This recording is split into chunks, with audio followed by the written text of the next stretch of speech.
청장님, 저는 경찰 공무원들의 이런 제복에 대한 자긍심, 자부심 이런 것들을 존중해서 오늘 이런 경찰 넥타이, 좀 유사한 넥타이를 메고 왔습니다. 감사합니다. 네.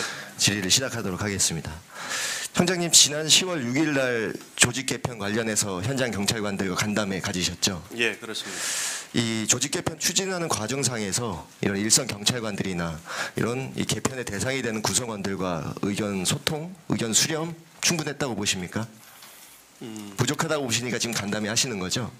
지금 아직 그 조직 개편은 저희가 방향만 제시를 했고 구체적인 건 지금 진행하는 과정입니다. 그래서 그런 의견 소통의 과정을 시작했습니다. 듣고 있습니다. 그렇지만 네. 이미 이 발표된 내용만으로도 상당한 동요가 있습니다. 또 지금 그런 간담회 과정이 일방적으로 또 이걸 강행 추진하기 위한 이런 절차적 정당성을 확보하는 그런 수준 아닌가, 그런 구실 아닌가, 딱 그 정도로만 보여지고요. 다만 그런 것들이 경찰청장으로서 청장님의 이런 철학이나 이런 개혁 의지, 뭐 이런 거에 따라서 제도가 개혁되고 정책이 추진되면 얼마든지 저는 할 수 있다고 봅니다. 근데 그게 아닌 것 같잖아요. PPT 한번 띄워주십시오. 대통령께서 이렇게 말씀 한마디만 하면 순설같이 그 경찰청장님이 또 입장을 내시고 거기에 동조하는 메시지를 내십니다. 물론 국가 수반으로서 이런 지시하실 수도 있다고 봅니다. 하지만 이 추진을 할 때 충분한 내부 검토나 정말 철저하게 준비하고 또 수기하고 이래야 되는데 대통령께서 바로 말씀하시면 그게 바로 경찰청장의 철학이 되는 건 아니지 않습니까? 이렇게 말씀하셨어요. 경감 경위들이 관리자가 아닌 실무자의 이런 패러다임을 바꿔야 된다. 관리자든 서무든 행정경찰이든 이 최선의 경찰 행정을 위한 그런 정립되어 있는 이미 안정된 그런 보직과 역할을 다하고 있던 거 아닙니까? 부정하실 수 있습니까? 그렇다 보니 이 일선 경찰들이나 이런 전문가들이 반응이 참 문제가 많이 지적되고 있는 거 아닙니까? 뒤숭숭하고 이렇게 술렁이고 반발하고 전문가들 역시 이 더 근본적 해결책은 되지 못할 거다. 또 다른 문제가 발생할 거다. 이런 의견들이 자꾸만 나오는 거 아닙니까? 어떻게 보십니까? 뭐 의원님 지적하셨지만 이 조직 개편은 사실 순간적으로 갑작스럽게 된 게 아니고요. 저희가 국민들이 매년 그렇게 보고 계시지 않으시니까 네. 문제이죠. 뭐 청장님, 제가 좀 말씀드리고 또 답변할 기회를 드리도록 네. 하겠습니다. 또 다른 사례들이 또 있습니다. 의경 넘겨주세요. 의경 도입, 대통령 말 한마디에 총리 담화문이 나오고 여기에 따라서 의경 제도입을 검토한다고 하고 경찰청도 실제 계획까지도 그렇게 알려졌던 거 아닙니까? 그거 어떻게 됐습니까? 의경 제도입 발표에 있어서 청장님, 경찰을 대표해서 성급했다고 인정하고 사과하실 수 있습니까? 그거는 제가 사과할 문제는 솔직히 아니라고 생각하고요. 의경 제도는 여기에서도 말씀드렸다시피 지금 이런 조직 일단 개편 성급은 이후에도 필요하면 정말 다시 한번 근데 검토하겠다는 관계 그런 부처와의 겁니다. 이런 협의도 없이 발표했던 건 사실이지 않습니까? 지금 제가 제도입을 검토하겠다고 했고 관계부처와 협의를 하겠다고 했습니다. 근데 왜 협의를 안 또 해놓고 다른 협의를 사례도- 하겠다고 하느냐 이렇게 물으시는 거잖아요.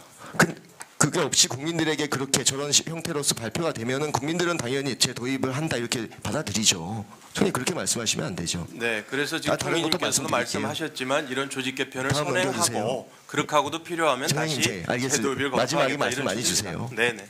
스쿨존든 사례도 있죠.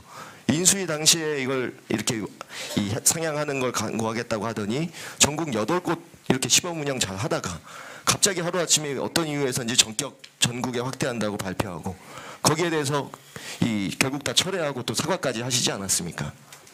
이 부분은 그렇지 않습니다. 저희가 지금 이제 이게 언론 보도상에 난 걸 지금 보여주시고 국민 계시는데 반응들과 조직 내부의 반응이 어땠는지 보여주세요.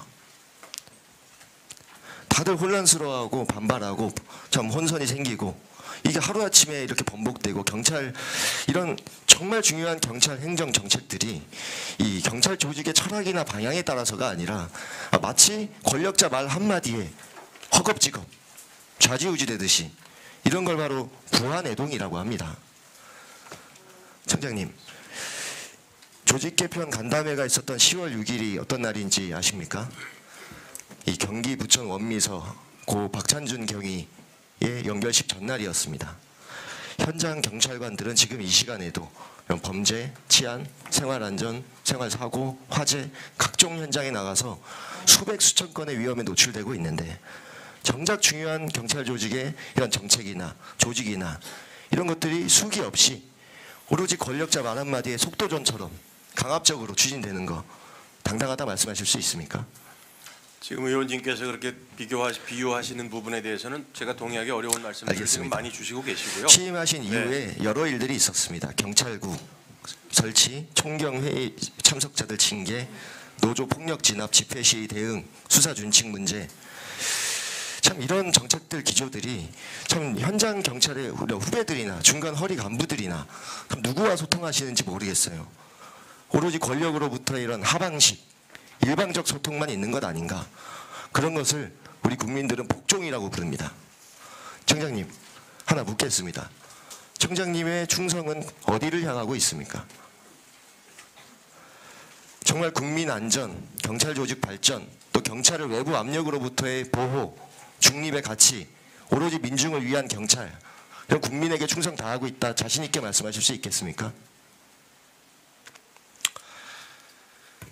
이틀 전이 이 고 안병아 치안감 35주기였죠. 자신을 던져서 경찰 제복의 자긍심, 소신을 지키고 국민 생명까지 지켜낸 그런 분입니다. 청장님, 저는 경찰청장이라는 직위가 어느 정권의 경찰청장이었느냐가 아니라 정말 권력과 관계없이 어느 시대건 경찰 조직의 독립적인 수장으로서 국민을 위해, 조직을 위해, 경찰 조직의 발전을 위해 어떤 헌신을 했는가, 어떤 일을 했는가, 그런 것들로 후배들에게 또 역사에 기록될 수 있었으면 좋겠습니다. 그렇게 당부드립니다. 그렇게 해주시겠습니까? 예, 존경하는 의원님 말씀 잘 명심하겠습니다. 네. 또 아까 답변이 부족하셨던 부분 지금 말씀하시면 되겠습니다. 우선 우리 오영환 의원님께서 지난 10월 7일 날 우리 경기 남부청에서 있었던 그 불행한 사고로 인한 희생에 직접 연결식에도 참석을 해주시고 한 부분에 대해서 경찰 조직을 대표해서 감사의 말씀을 드립니다. 그리고 그 조직 개편이 일방적으로 뭐 경찰 자체의 준비 없이 일방적인 지시에 의해서 뭐 단시간 내에 뭐 졸속으로 진행됐다 이렇게 평가하시는 부분에 대해서는 분명컨대 저는 동의할 수 없다는 말씀을 드리고요. 시간을 가지고 계속 설명을 드리도록 하겠습니다. 네. 예, 수고하셨습니다.